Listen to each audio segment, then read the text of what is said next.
All right. So when we left off, and again, this is going to be maybe 10 minutes. My goal is to keep this short, sweet. We're going to move. This should not be a long lecture. This is a lab period. You should be engaged working in that lab period. But we had introduced the idea of what a user story is. It's taking from a client's perspective and starting to document what the client is saying in language. The issue with some of these user stories as we have them here is that they are vague. Not even from an implementation perspective, but just from a description perspective. I can get a list of all accounts. It would be a bad user story if we tried to say and store that in and list a particular data structure. That is technical, that's beyond the scope of a user story. However, there is an important part of getting a list of all accounts that is not inherent here. Anyone get a sense of what that might be? Like, how do they want to be able to view the list of accounts? Yeah, well, actually, how is it ordered? By the time we turn this into a scenario and a task and try to go implement it, we should all be on the same page about how is this list ordered? That's not part of the implementation, but it is an important part of what does the client expect from this list of accounts? Is it completely random or should it be sorted in some capacity? So you should have a discussion with the client about how they're using this list. How would it make sense? You don't have to talk to them about the technical, what structure should use. You would have to go figure that out. But there's an important part of this that is missing from the client's perspective. Similarly, I can delete a named account. What is missing from that?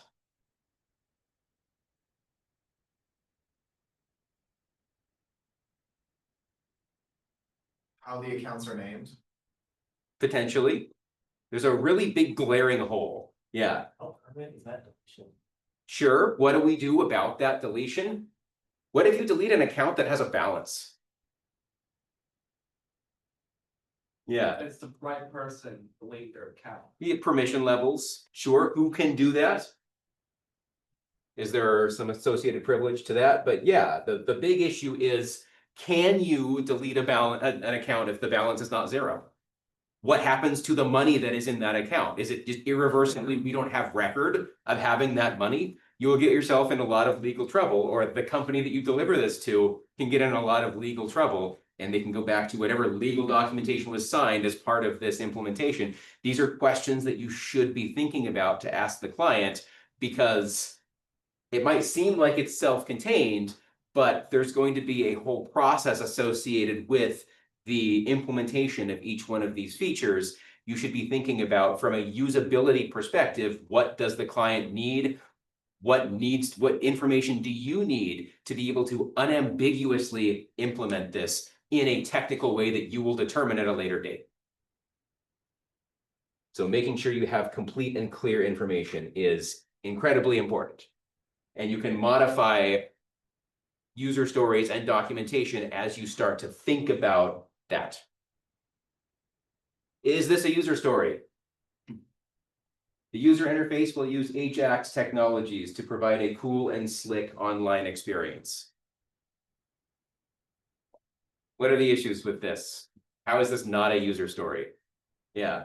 It says what technology it uses, and also cool and slick online experience is not descriptive at all. Correct. Those are exactly the two issues. One, we have a technical term inside of a user story. Imagine communicating this to a client who has no idea what Ajax is.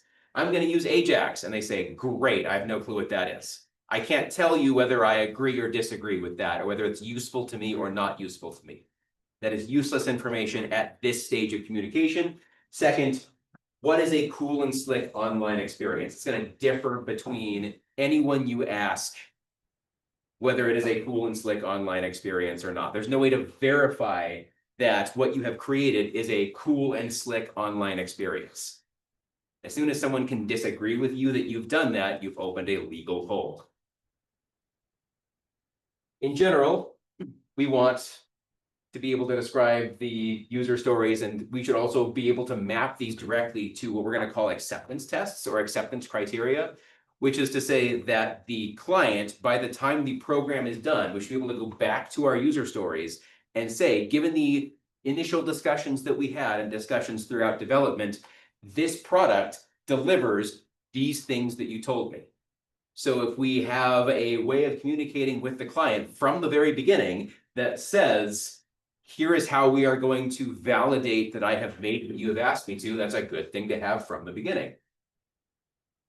So client can describe how those stories are going to be tested.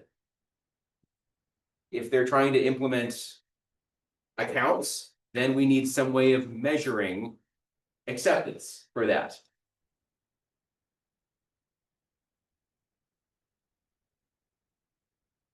All right, user stories also are going to, in this class, and in general, this is a good idea, have a very particular form. And I hate how this is generated because I'm gonna flip parts 2 and 3 because I feel like it's a more natural, logical flow. So all user stories that you write are going to have these 3 components. It starts with as a, and what follows from that is one stakeholder in this project, someone who is using this experience. It could be a customer, a client, a manager, an administrator, whomever this user story is targeting. What permission level, who's using it as a someone. I want to, and this is again using wording that is from that client-specific language. I want to add a movie to the Rotten Potatoes database so that, why do you care about doing that? And that is a nice guide to making sure that everything is in client language. So as a stakeholder, I want to accomplish some task or be able to do some feature so that an outcome from that stakeholder's perspective is met. Does that make sense? And again, I think it flows better if we take part 1, part 3, part 2 here. If you do as a stakeholder, so that it feels passive voice, or that you're saying the conclusion before the effect before the cause. I don't know. I like cause and then effect rather than effect and then cause. If you highly disagree with me and your entire team highly disagrees with me, I will not mark you wrong if you submit user stories in this order.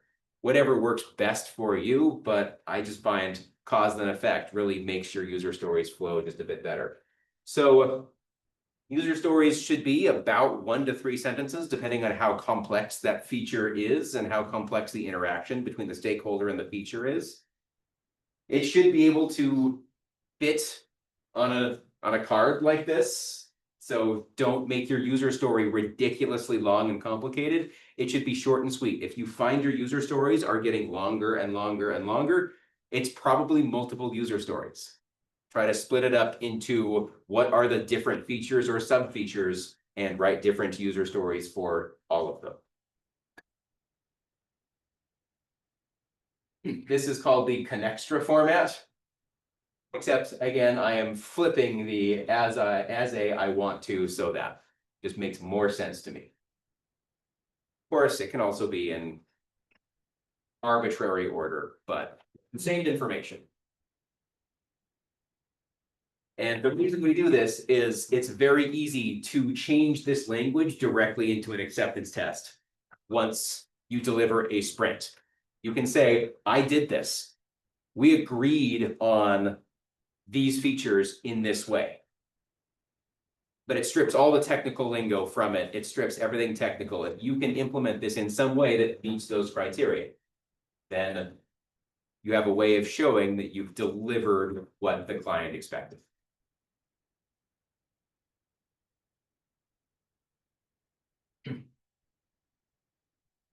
User stories should adhere to constraints like this. They should be specific. They should be measurable, achievable, relevant, and time-boxed. And we'll go into exactly what each of those mean in more detail. But you can use the acronym SMART on each of your user stories to determine whether your user story is a quality user story or not. So we're going to group specific and measurable kind of together in this sense because they kind of go hand in hand, but we want it to be testable. By the time we turn this into a scenario, which is the next level that we take this to, we need to be able to make sure that we have some way of saying, yes, we've done this, or no, we have not.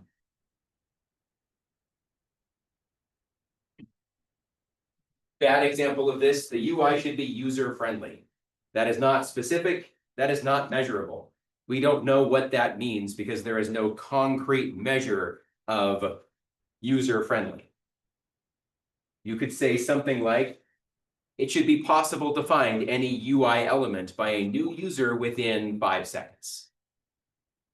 That's still not necessarily measurable without bringing in people to try to play around with your user interface, but at least then it's measurable and it's specific.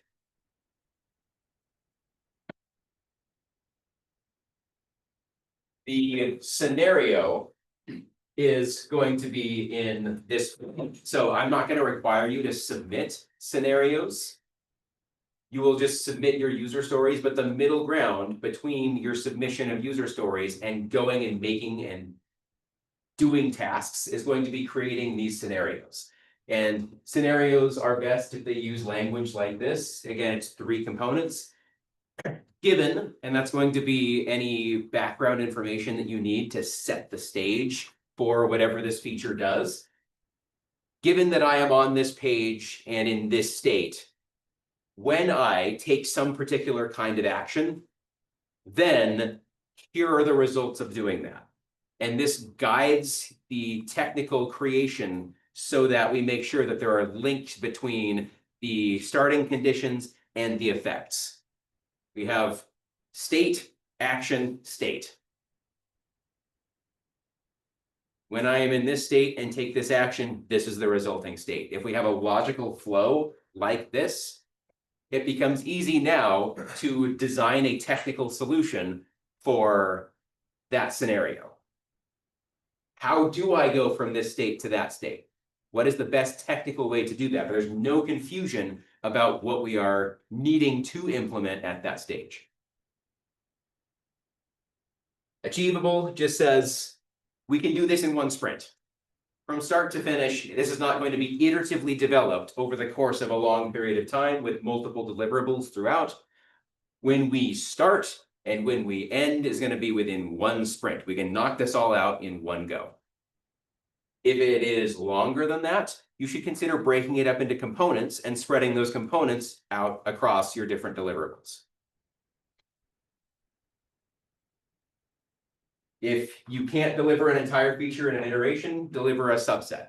Deliver the best subset that can get feedback, and you will prioritize in that way so that if you try to deliver a feature that we can't even access in the user interface because it hasn't been implemented, then it's not testable. You can't get the client's feedback on it. So you will structure your workflow so that even if I have to deliver a subset of the required features, I can still get information that will guide me in the next stage of development.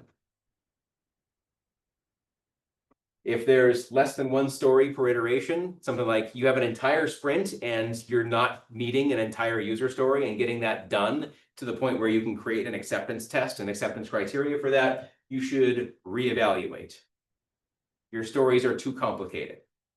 These stories should break things down into very manageable small pieces.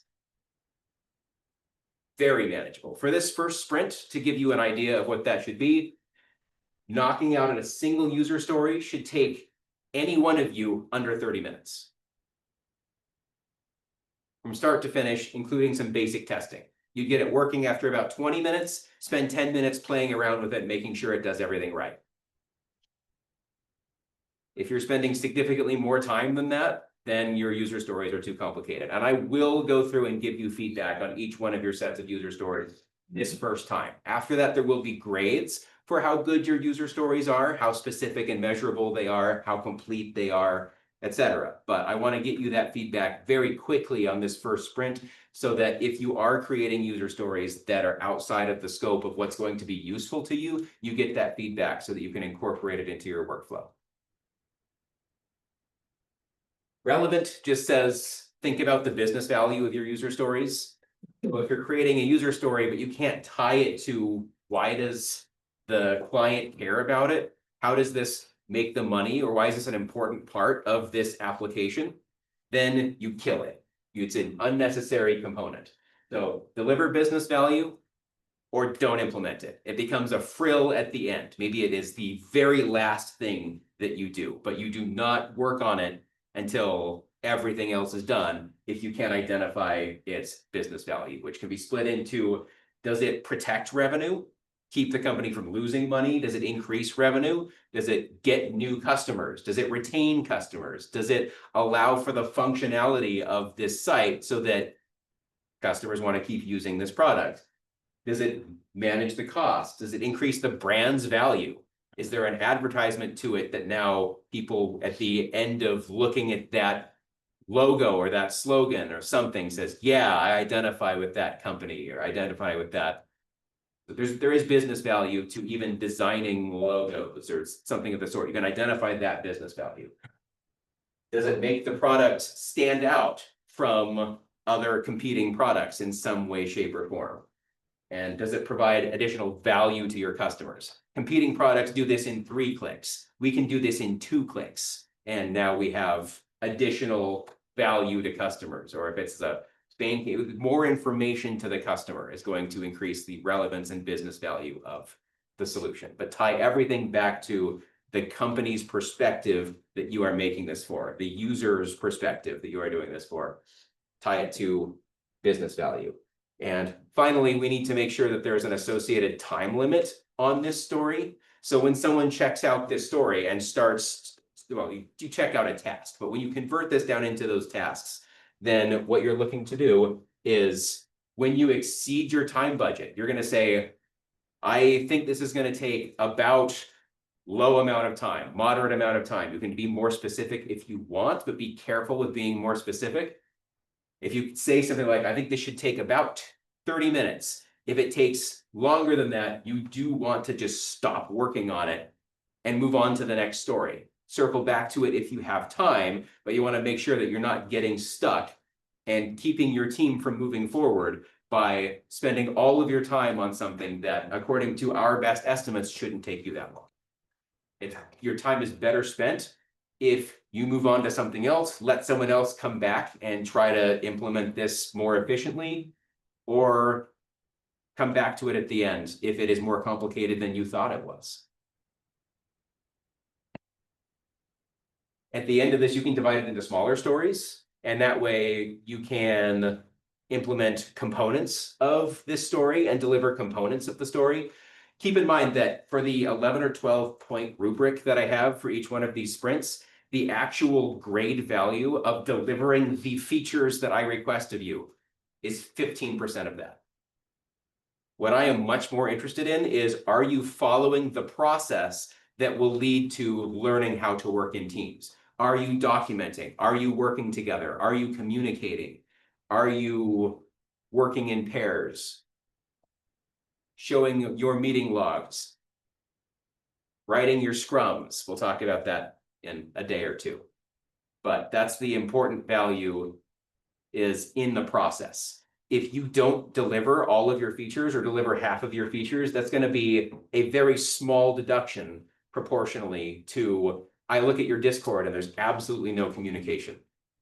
If you delivered all of those stories somehow but didn't communicate them, I don't know that you're learning, you don't supply the evidence that you're learning to work together and document what you were doing. This class is about more of a process than a result.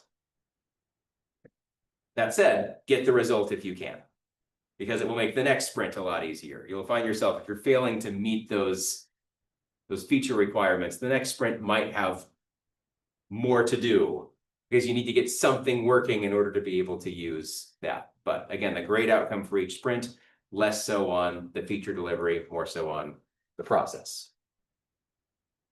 It's also time boxed so that you don't underestimate the length of the project. You still deliver something at the end of each sprint, even if it's not quite what you thought you could do. It is still the most that you can do, and you didn't get sidetracked trying to get this one feature to work, and you spent all of your time on it and you deliver nothing else. Does that make sense?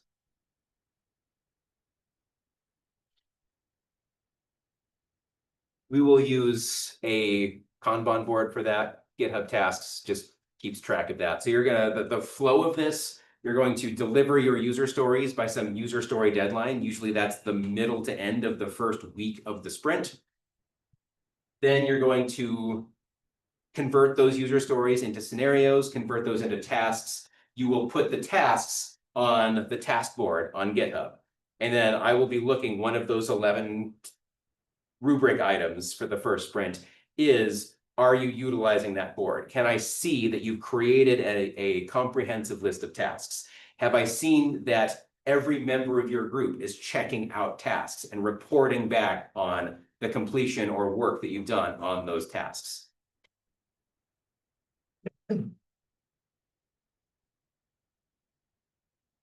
So the entire purpose of user stories is to be able to do this, map the user stories that you write directly to decide if the client can accept the application or not. And the answer is you can do that if you design them well. How do we map English on the user story to the code that is written? How do we run the tests if a human isn't in the middle of it to determine yes or no to those tests? What do we think? How do we map English to code? What process is used for that? Some kind of pseudocode that makes it readable to people who are expecting a logical process. But yeah, we're relying on our technical, we are the middlemen at this point, or I guess the middle humans, that we stand in between the client language and the technical requirements.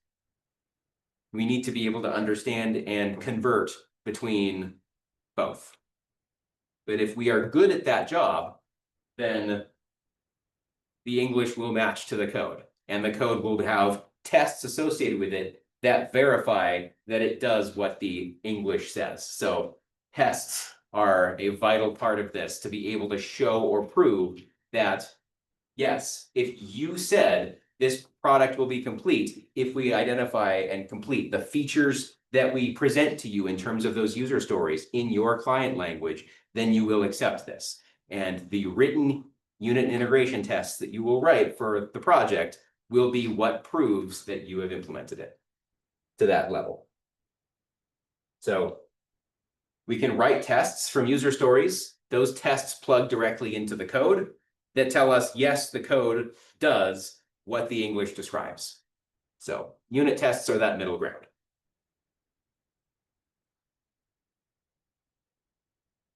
We want to meet halfway between the customer and the developer, and the tests are kind of that middle ground.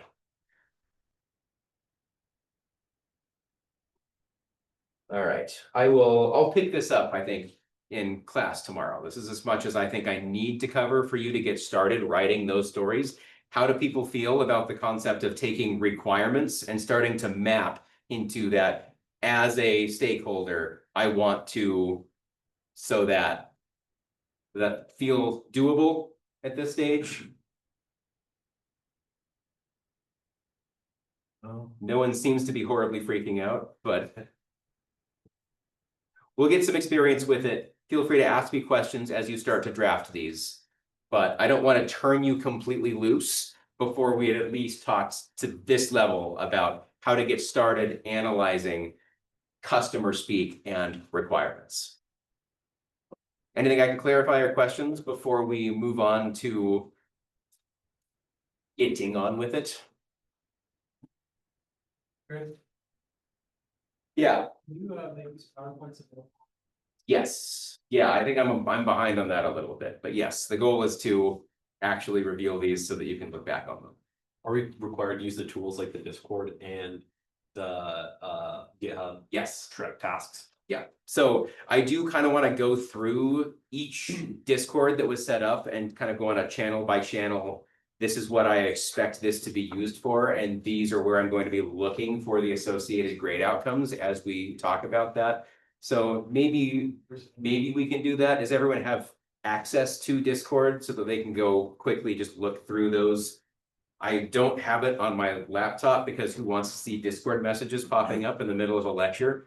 I try to keep this clean of stuff like that, but I can go over it on my phone if everyone else has access to that. And that way you all can take notes, and I think it's better if it comes from you rather than it comes from me about what those expectations are in each of those channels.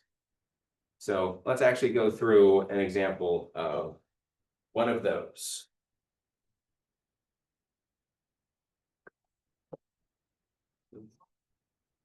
I had to agree to terms and conditions in the middle of a lecture to be able to do that. How weird is that? I don't have time to read your terms and conditions, but I have to accept them in order to continue with my class. That feels bad. All right. General channel, completely unmonitored for grade purposes by me.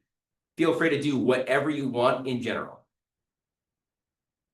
So I do have access to the Discords. I will occasionally go back and just read through general to get a sense of what are you talking about right now? So I don't particularly care too much if you're keeping it 100% professional, or if you are, whatever you need out of general, you are free to put there. There is no grade outcome or grade penalty for anything that goes in general. But again, I am looking at it every once in a while. The TA is looking at it every once in a while, just so that I know what's going on with your groups. Code guidelines, also unmonitored for grade purposes, but I think this is a very important channel for you to use. This is for you to discuss and come to a consensus with your group on what code guidelines to use so that everyone has consistent variable naming systems, that we know when to make a new class, make a new method, the associated decomposition that we want to make sure that our code is readable. What are your documentation standards? What should be documented? Are we using some kind of existing documentation standard? Are we making our own kind of documentation standard? Those kinds of guidelines should be set and consistent across the group. But I am not the right person to tell you exactly how to do that. That's going to be a discussion that you have with your group. But that's a place to put that in case any of you have questions about what the expectations are from your group. Changelog for Git, unmonitored. This is where you will have commit messages for all of your Git commits, but this is a place for you to talk about, I made these associated kinds of changes. Know that I did that in a way that doesn't necessarily fit in a commit message or somewhere else on Git. GitHub commands, unmonitored. This is just a place for you to share resources or experiences with when to use what command and why. Resources, if you find something that's really useful, maybe a great tutorial on using JavaFX, then you can post resources there for each other. Again, pretty unmonitored. Meetings are for you to use to agree on meetings. Who is going to meet when, where, for what purpose. But it's also a place for you to post meeting summaries so that you figured that out, but what actually happened. I'm gonna switch that a little bit to time log because I want you to have a place to arrange all of that that's not in general, but time log is going to be monitored. And what I expect to see in time log is what meetings occurred, who was present, what was discussed, what are the outcomes from that meeting. So this does not have to be long or particularly involved, but it will be monitored to figure out how many meetings are happening, who is attending those meetings, and what is being discussed. It's good for me to be able to understand and see, are you on the right track with how frequently that's happening? And at the end of a sprint to see just how much work was being done. So just make sure that if you are meeting, even if it's informally, that you are logging that meeting as long as something productive is happening. If you're just getting together to complain about how hard everything is, that's not a meeting. You don't need to make a time log for it. But if you're discussing the project and who's doing what updates for that in-person meeting, this can even be some pair programming, but there's a separate pair programming for that.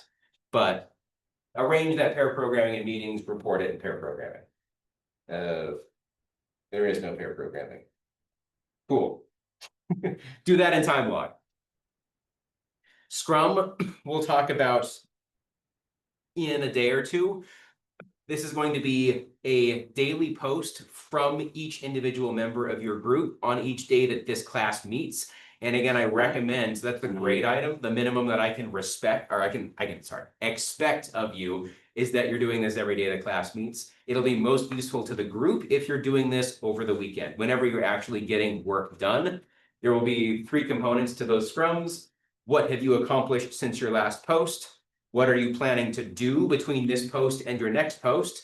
And what are you stuck on? We'll go over that in a lot more detail and explain why that's useful and relevant over the next class period or two, but that's what's expected in that channel is a post Monday, Tuesday, Wednesday, Thursday, at the very least, of what's happening, what's going on. It is okay if your Scrum post is, I have not done anything since my last Scrum post. That is communication so that your group knows nothing got accomplished. But for the grade purpose, that's a post. That counts. So I'm not expecting you to be working on this and getting something significantly done every day this class meets. Which is why if you have most of your time over the weekend, it's useful to your group to know what is happening over the weekend. So feel free to make those posts as frequently as you are getting stuff done. Question here, question there? That kind of answered it. Like they're individual Scrum posts, it's not like a group. Yes, yes, for in case you can't get into a meeting or individually talk to everyone. That way, there's a post so that everyone else knows it's just an update for what you're working on, how much you're getting, how you've gotten done, what you're stuck on. In case someone says, I actually know, or I found a resource for that, or have an idea, can we agree and meet to pair a program? I think I can help you solve that tonight when we both have time, etc. 1, then 2. Just to reiterate, that includes what's being worked on, what is on the docket for that person to be worked on. Yep. And what they finish, right? It's So, what they're blocked by. What are you stuck on? So yeah, so what have you accomplished since your last post? What are you working on that you expect to have made some progress on, hopefully by your next post? And what are you stuck on? What are you blocked by? What is preventing you from making optimal progress on that? And that is wonderful to share. If you are stuck, do not hesitate to say, I am stuck, or I am in the process of researching. The more information you can give your teammates, the more they can have your back. No one expects everyone or anyone in particular to 100% honed in, making progress, never being stuck all day, every day. We're all going to get stuck at some point. We're all going to have times where we're not making as much progress as we would like, or we don't really know how to proceed. What will dictate success from failure is how well you communicate that, how well you accept help, and how willing you are to assist others. Have each other's back or you will fall apart. Yeah. Posting multiple times in a day, is that overkill or? If you've made significant progress, do note that I can't count that toward the Scrum grade outcome, but I would say post whenever you've made enough progress that communicating to your team is going to inform something from their perspective or might inform something. I got this done. That was everything that I had on my docket. Is anyone else stuck? Can I work with anyone? What task should I pull next to work on that is something that other people haven't gotten around to? My roadblock is I don't know how to proceed. Then your teammates can use that as a way to set up a meeting to figure out what should you be working on next. Something like that. So in industry and Agile, usually there is a daily stand-up that happens the first thing every morning. And everyone just goes around and says a few sentences about those 3 things. And that way everyone is always on the same page in a particular day about what happened in the last day. But it's not typically done more frequently than that, unless there is something that you need from the rest of your group. And oftentimes there are other channels other than just a Scrum update. Or if you need something from one other person, contact them directly. That's not a Scrum post, that's a private message. If you need assistance with something, that's not a Scrum post, that's a general post tagging people that something is going on or an update. Okay, what's next? We had Scrum, Code review is gonna be used once we talk about code reviews. Whenever someone finishes some small to slightly moderate piece of a feature, not necessarily an entire feature or everything they're working on for the sprint, God forbid, you finished something that you would like to be able to push onto the project. We're going to require that it is code reviewed. So someone else in your group is going to look over and complete a checklist about, do they see any issues? Do they understand what's going on? Is it documented well? Does it do what you say that it does? Can you see any counter examples or reasons that this would not work? Do you see any holes in the tests? Stuff like that. So code review is going to be places to say, hey, I have a code review waiting. Can someone please approve it? Can I meet with someone to go through the code review process for my contributions? So monitored in terms of how frequently is this process being adhered to, not so much the actual quality of the code reviews that are happening. That will be inherent in the quality of your project at the end of that sprint. The 2 voice channels there, I expect to be used for any peer programming or meetings that happen. You don't necessarily, there is a meeting room down there, but you can be in any of these voice channels. They're kind of all there for you to utilize and to break away and do some pair programming, multiple spaces in case multiple people are working at the same time in pairs on different features. But if you are doing that, Discord is an excellent way to do that. You can share your screen, you can turn on or off video for webcams. It's a great way to actually work together while still being remote. You don't have to use Zoom or Teams or any other outside software. It's built into this. And then if I happen to be looking at what's going on tonight, or how crunched are we on the night of a deadline, and I see absolutely everyone on and every single group, that happens all the time. But it just gives me a sense of who's working, how frequently. And it also tells your group that people are currently working as well. I'm gonna ask, could we potentially get a third peer programming channel, since we're all groups of 6, that could be. What I anticipate is that you would use peer programming 1, 2 in the meeting room if needed, kind of as a peer programming 3. If 2 of you are peer programming in each group, then you can't all be meeting in the meeting room as well. You're limited to 1 voice channel that you could be in. That is a good point. And then communication.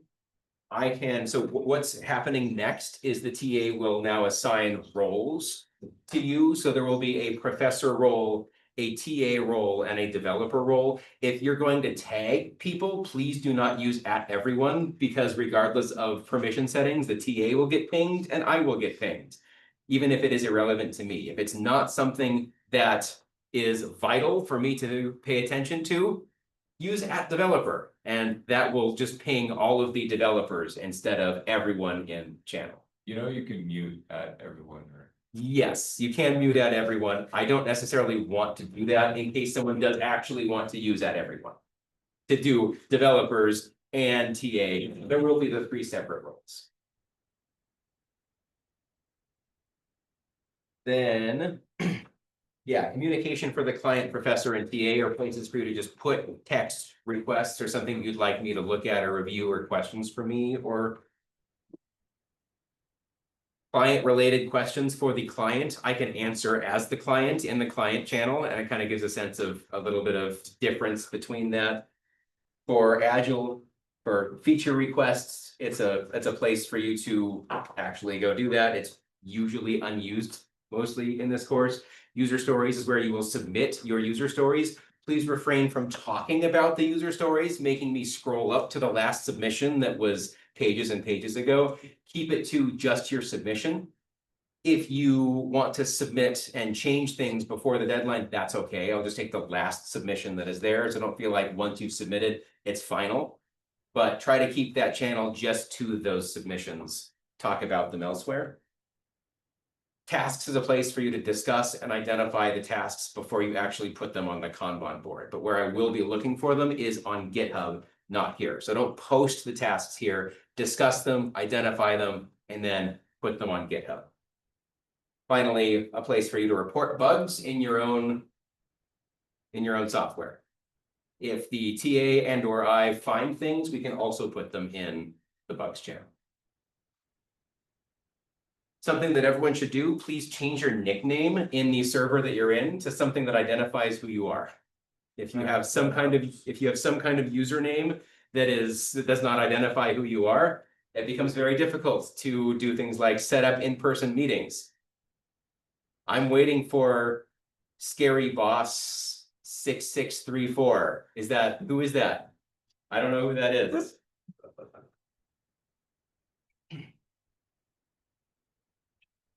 Any questions on the use of Discord?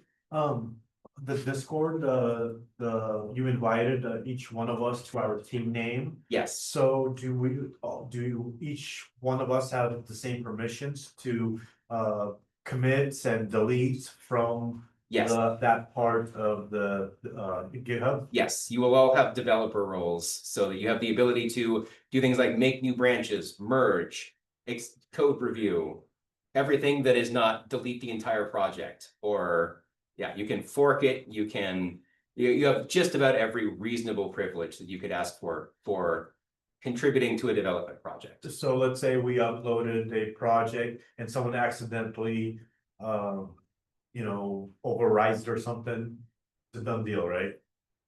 Not necessarily, because, so we'll talk about exact GitHub. So as a version control system, it stores the entire history. It's not like writing a document and then saving and you've overwritten the last save and it's gone.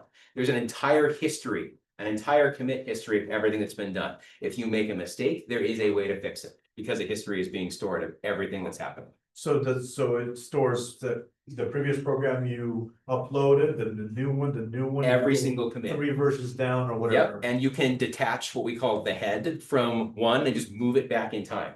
And it allows you to go back in time, go back before commits, back before an issue was a thing, and run your tests on an older version of this in a way to identify, was the code that was added right here responsible for the difference in performance between this version of the program and this version of the program.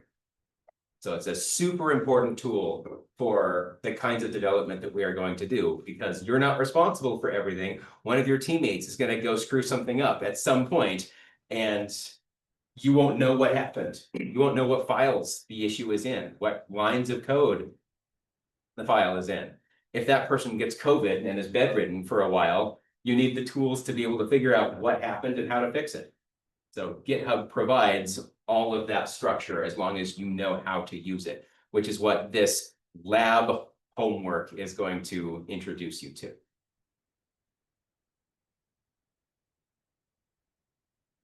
So let's actually talk a little bit about version control and Git. I just want to query the class for a minute. Who's used Git before in some capacity?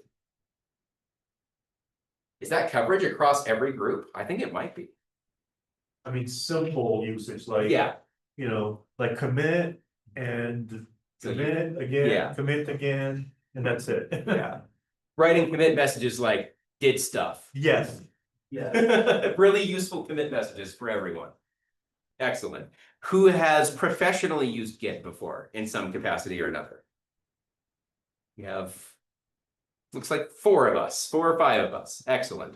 So I'm hoping that by the end of this class, everyone will be able to have raised their hand and have said, I feel like I have professionally or commercially used this. By the end of this class, we will have automated tests running for every single commit. Every unit test that you've ever written for any one of your files is going to use what is called continuous integration and run for every single commit. That commit is going to be rejected if it causes any one of the tests that have ever been written for any file to fail.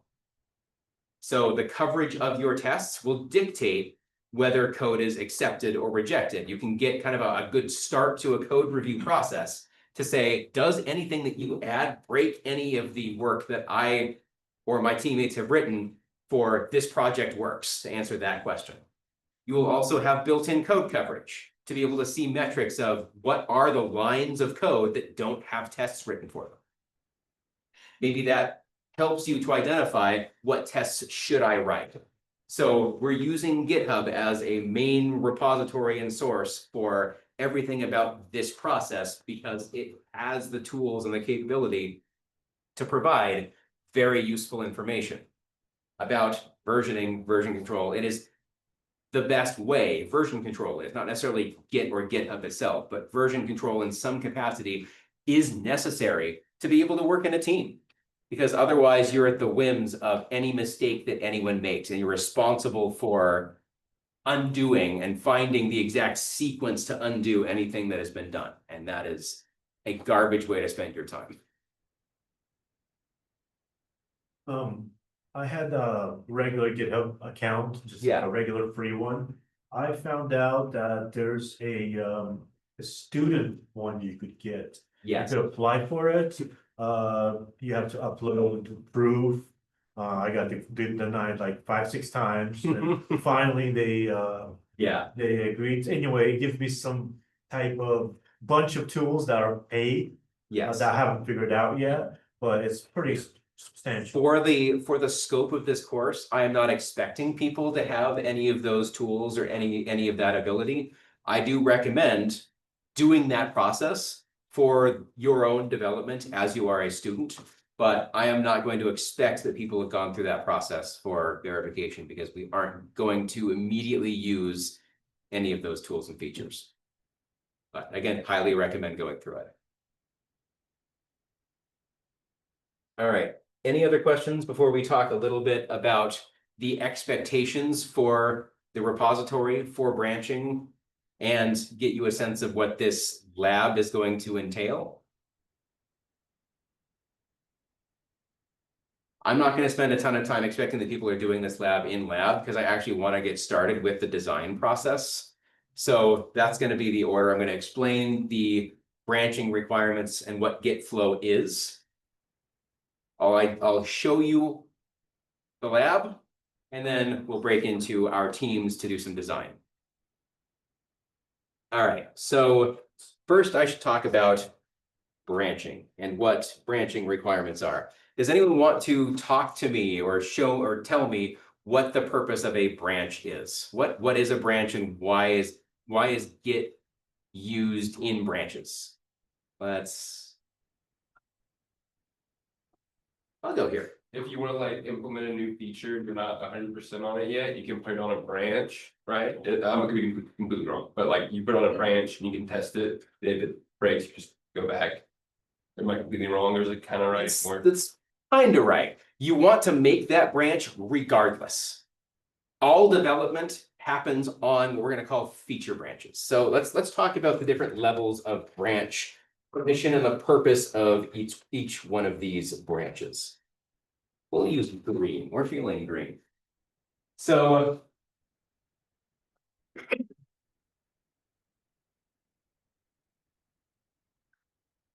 every GitHub starts with 2 branches made for it. The first is main, and I think it's called main, but what I really want you to think of this as being called is this is your release branch. This is the only time that this branch is going to be updated is when you are ready to submit at the end of a sprint. This will be what you turn in. So this should have a grand total of 4 merges to it. So there's going to be a time that is sprint 1, a time that is sprint 2, a time that is sprint 3. I guess it would technically have 5. There's gonna be a time that is sprint 4, and then a very final one for your final code that is due at the end of finals week. Remember that I think on the first day I said that there are no extra requirements between sprint 4 and your final code. It's just for you to fix any bugs, implement anything you didn't get the last minute chance to implement. If there was a nasty bug that you can figure out how to fix, then time to do that, and you'll get there's extra grade outcome associated with, you can only ever go up from your sprint 4 grade to your final code grade from implementing and fixing things. But that's what main is going to look like. 5 updates. If you commit to main, find a way to fix it. Please don't do it.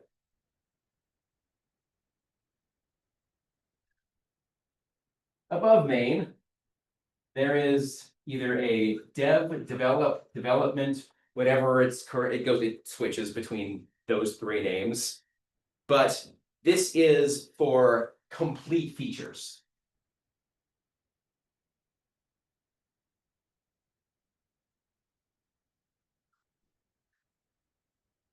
The purpose of this branch is once someone is done with something, has tested it to the point where they think that it fully works to the best of your knowledge, understanding, given a reasonable amount of testing and effort, we have implemented some feature. It's done, it's ready to be merged with the project.